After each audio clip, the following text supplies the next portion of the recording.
Hey guys, welcome back to Brownble. Today we are making a super flavorful vegetable broth. This is one of those basics that is really important to master because it's the base for many other dishes. It's what provides the flavor. Here are your quick steps so that you can take a look at what the process is like. The first step is to, of course, chop all of the vegetables you're going to use and you're going to place them in a big pot. Next, we add our extras and our seasoning. Then we cook it on a simmer for 1 to 1.5 hours. We drain and we're ready to use our vegetable broth in any other dishes. The vegetables you're going to use for your vegetable broth are probably going to vary depending on what you have on your fridge. What I'm going to show you today is my favorite combination because these are simple veggies that we normally always have at home. So that's what we're going to do today. We're going to chop some leeks, carrots, celery, half of a bell pepper, an onion, and some garlic cloves. Then we're gonna add some really flavorful extras.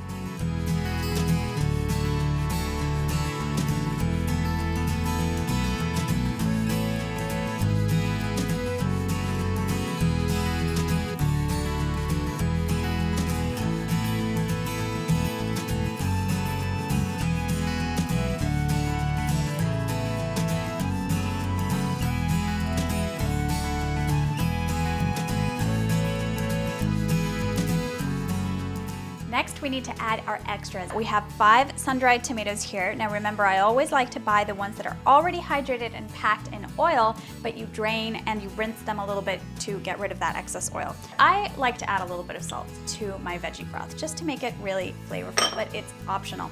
And of course we need some herbs. Now the first one, and this is not optional, this is so delicious, some beautiful bay leaves, very important to add richness to our broth.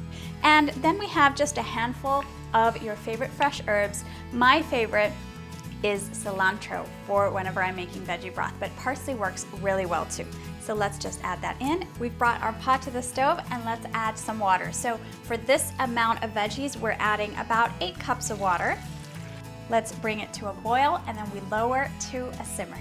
Once you see it boiling and bubbling like this, we're going to lower the heat and let it simmer. We leave it uncovered because it's very important to allow for evaporation. We're gonna reduce this quite a bit, and in about an hour and a half, it's ready for using it in any dish you like.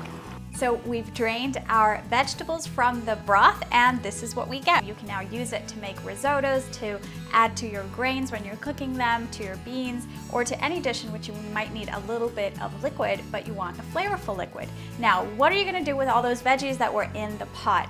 Now here's what I like to do. I have 2 favorite options. One is that you can take a whole bunch of those and puree them with the veggie broth, and then what you have is a nice vegetable soup. Then the other option, which my dogs love, is to take out the vegetables that are appropriate for dogs, like the carrots and the bell peppers. I wouldn't do it with the onion or the leeks because it's not good for dogs, and feed them to your puppies. So they love vegetables. They're nice and soft, very easy to chew, and that's a way to not toss everything out in the trash.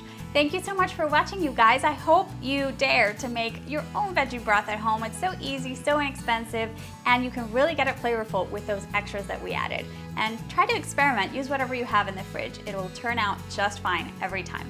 Thank you so much. I'll see you again really soon with more at Brownble.